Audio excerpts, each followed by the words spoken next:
Saya pulang larut malam, saya diperkosa oleh 5 orang laki-laki. Saya sudah sangat marah dan sangat kecewa dengan kehidupan ini. Di situ saya berusaha untuk mengakhiri hidup saya saja. Menghadapi cobaan yang begitu berat, memang kayak Tuhan itu nggak adil dalam hidup saya.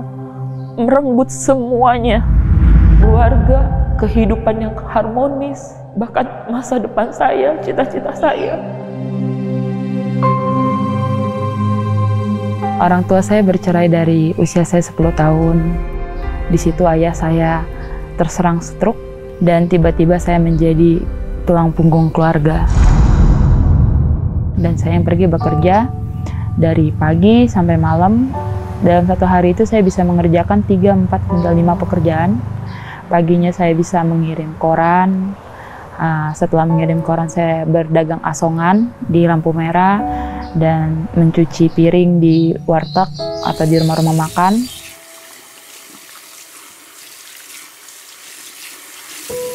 Di situ benar-benar saya merasa pencobaan yang tiada hentinya dalam hidup saya. Dan ada satu titik di mana saya tuh merasa dunia saya tuh benar-benar hancur banget. Ada satu malam di mana saya pulang larut malam, saya diperkosa oleh 5 orang laki-laki di waktu bersamaan. Di situ saya merasa dunia saya itu runtuh banget. Saya udah berusaha melawan, tapi nggak berdaya untuk melawan 5 orang parubaya, lelaki dewasa gitu kan. Disamar-samar ketika antara sadar dan tidak gitu. Saya mendengar mereka melakukan transaksi narkoba. Di situ saya benar-benar sangat merasa tidak berdaya. Saya sudah sangat marah dan sangat kecewa dengan kehidupan ini. Jadi saya sempat terpingsan dan saya terbangun jam-jam subuh gitu kan.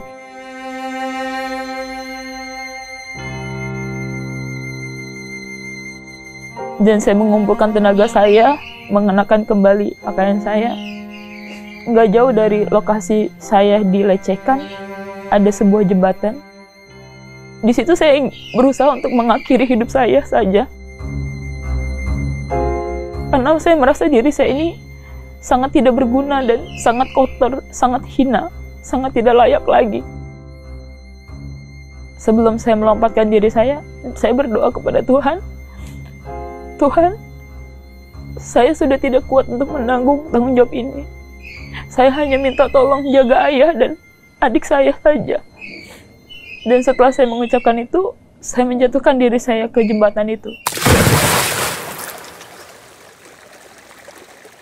Saya hanya bisa menahan semuanya sendiri, karena memang gak ada tempat untuk saya berbagi.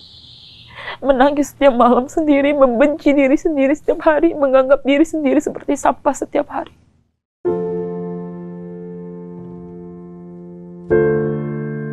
Di situ saya mulai masuk ke pergaulan yang gak benar. Di situ saya mulai merokok, saya mulai mabok-mabokan, dan bahkan saya juga menggunakan narkoba. Saya hidup dengan foya-foya, saya hidup dengan dunia yang begitu kelam gitu. Dan tanpa saya sadari, saya malah terlena di dalam dunia itu. Dan setiap kali saya menjauhkan diri saya sama Tuhan, pasti ada aja dorongan untuk saya kembali sama Tuhan.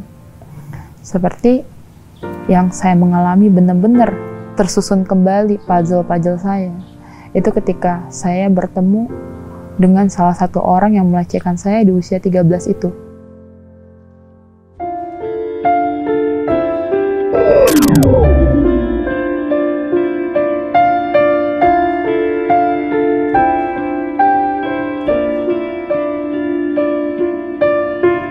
Saya lagi berjalan, di situ saya bertemu dengan seorang yang penuh dengan luka dan dia sudah kehilangan salah satu kakinya, dan orang itu menghampiri saya gitu.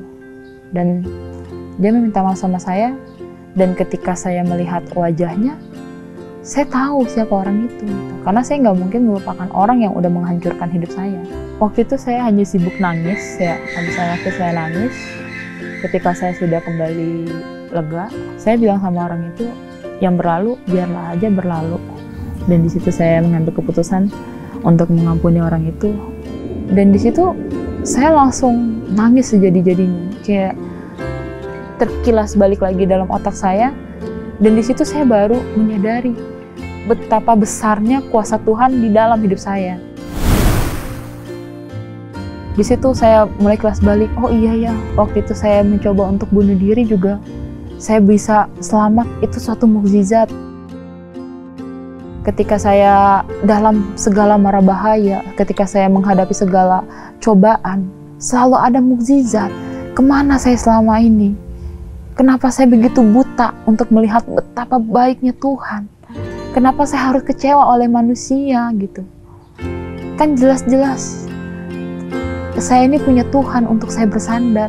Kenapa saya harus bersandar sama manusia? Di situ saya langsung terbuka mata saya. Di situ saya minta ampun kepada Tuhan. Dan ketika saya dalam kondisi seperti itu, saya seolah-olah saya dipeluk. Pelukan yang begitu hangat seperti seorang bapak memeluk anaknya, begitu hangat, begitu damai yang saya rasakan. Semua itu udah jadi masa lalu, udah gitu. Saya bahkan udah nggak kayak dulu lagi. Dulu kan saya insecure, nggak pede dan sebagainya. Bahkan sekarang saya udah penuh dengan percaya diri. Saya sudah bahagia ibaratnya. Dan saya nggak merasa malu dengan masa lalu saya. Karena dari masa lalu itu saya belajar banyak. Saya benar-benar membuka mata saya kalau Tuhan itu benar-benar ada. Kasih Tuhan itu ada. Dan penyertaan Tuhan dalam hidup setiap kita itu memang berbeda-beda, tapi Tuhan itu nggak pernah meninggalkan kita sendirian. Bahkan tanpa kita meminta, Tuhan tahu apa yang harus Dia berikan kepada kita. Jangan pernah takut, jangan pernah lelah. Memang pertolongan Tuhan itu nggak datang lebih awal, tapi akan tepat pada waktunya dan akan indah pada waktunya. Itu aja sih.